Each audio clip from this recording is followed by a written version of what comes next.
Marcos Vinícius Gomes Avelino, que é agente especial da Polícia Federal, ele está ligado ao Sindicato dos Policiais Federais e ele atua nas áreas exatamente de operação policial e controle de imigração. Então é policial federal há 18 anos e trabalha com isso, tem bastante experiência. É sempre com controle, Marcos? Qual é a legislação que a gente segue hoje? Agora eu queria que você trouxesse o seu ponto de vista em relação a essa data, fazendo foco no Brasil, fazendo foco no Piauí também. A gente tem recebido mais, a gente tem enviado mais. Como é que se dá esse fluxo se tratando de Brasil? Boa noite.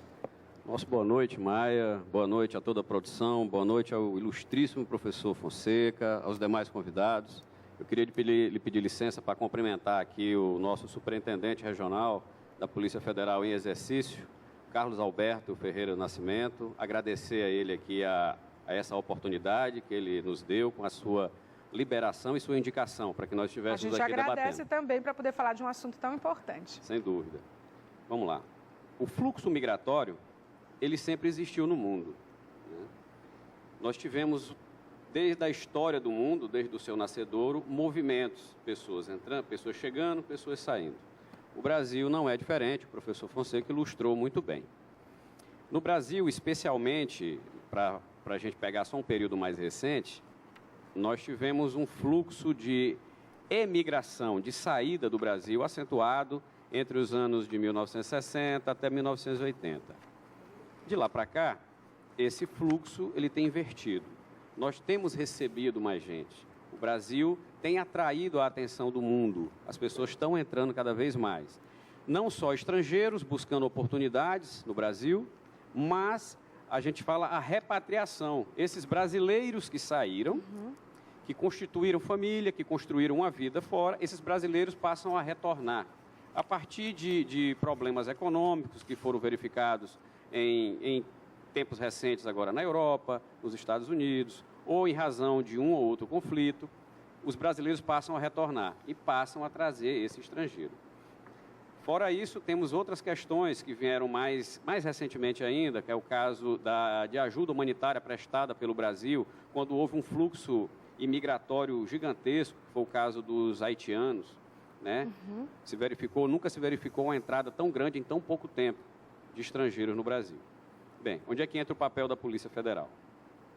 Em território nacional, nós somos a polícia de imigração exclusiva. Nós é que controlamos a entrada ou saída de pessoas no território nacional.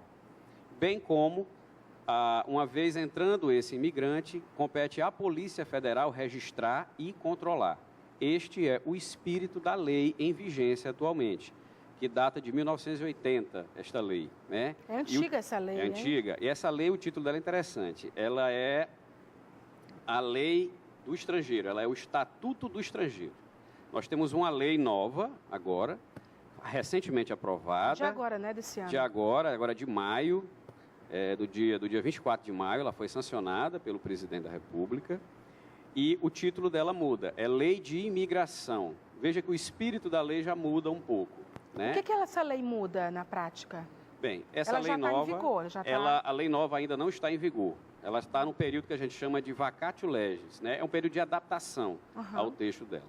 Ainda carece de um decreto regulamentador, né, para esmiuçar e esclarecer qual a extensão de cada dispositivo que ela prevê. Esse período de 180 dias é justamente para isso, para que se produza esse decreto regulamentador. O que é que ela traz de inovador? Ela traz a perspectiva do acolhimento.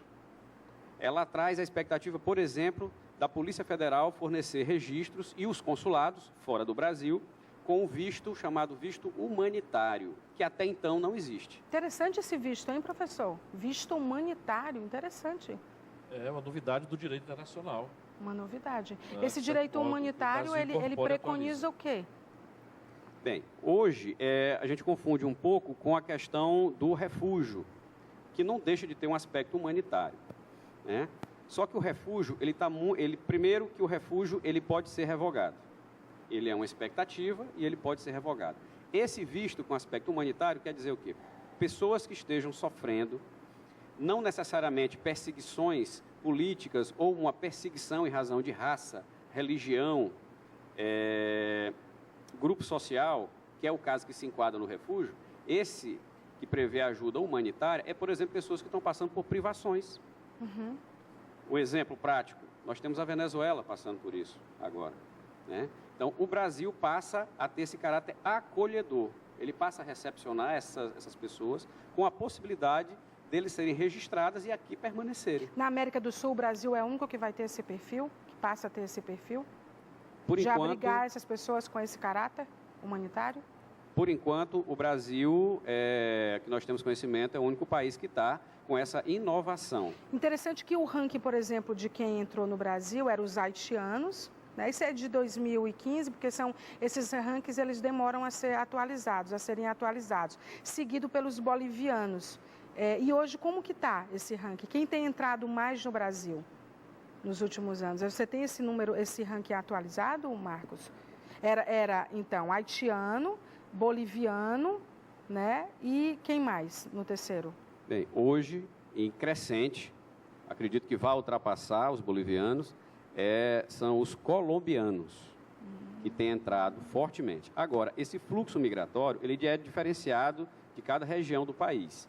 Imagino. Esse contingente forte de bolivianos se concentram em São Paulo, por exemplo.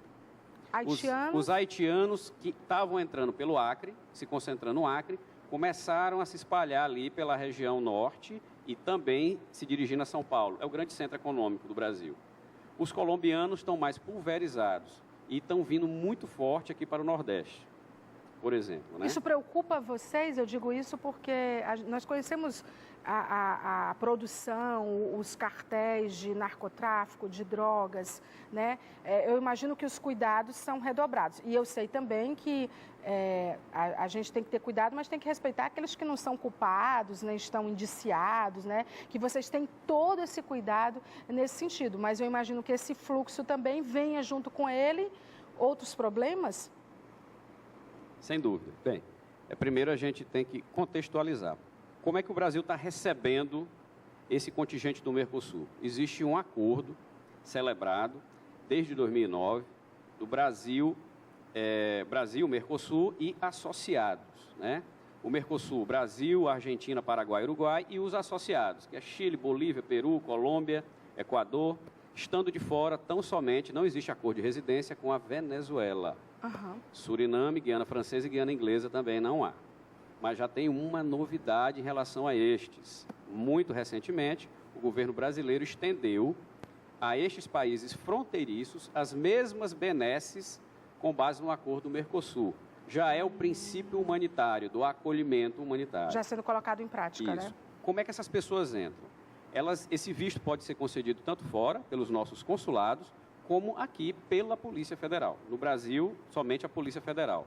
Nós reunimos documentos, essas pessoas têm que apresentar documentos, dentre eles várias certidões criminais negativas, tanto do país de origem, do país onde residiu nos últimos 5 anos e certidões brasileiras. Tem que, apresentando esses documentos, a gente procede a um registro que é temporário, e durante esses 2 anos, a gente dá por 2 anos, esse período a pessoa passa por um período de observação, para apurar a sua conduta, bem como a questão da sua produtividade. Após esses 2 anos, findando os 2 anos, ela pode solicitar a sua permanência definitiva no Brasil. Os Estados Unidos expedem em relação ao que é talvez um visto provisório, que é o social, que é um documento que permite que você trabalhe legalmente e que comprove que os seus documentos estão tramitando e sendo avaliados. Seria o equivalente a isso? Muito parecido. O mundo todo conversa, né, sobre isso. Há peculiaridades de país para país, mas mais ou menos são essas as relações, né? Aqui no Brasil há sim essa possibilidade, até porque nós temos uma infinidade de vistos. Nós temos o visto com base no Mercosul, nós temos o visto para trabalho, nós temos o visto para estudo, nós temos vistos para turista. É parecido com o que o mundo aplica hoje, né? Mais ou menos Mas a o mesma Brasil coisa. vai endurecer de algum modo, haja visto esses problemas globais que a gente está tendo, principalmente ligado ao terrorismo, e por conta das células terroristas que são os lobos solitários, por exemplo? Bem, pela nova lei, a gente vê que o controle continua existindo, há previsão de sanções, continua no texto dessa lei nova a previsão de deportação, repatriação, expulsão, que são medidas compulsórias, onde a gente coloca para fora esse imigrante inconveniente ou lesivo aos interesses nacionais. Bem, mas essa lei incorpora esse caráter, como eu já falei, humanitário, mais acolhedor. Ela perde aquele caráter duro de puro controle para ser uma lei mais acolhedora. Ela prevê, inclusive, políticas públicas, não só para o estrangeiro, para o imigrante aqui, mas uma inovação, políticas públicas para o imigrante, para o brasileiro que está fora, onde entra um papel primordial a ser exercido pelos consulados.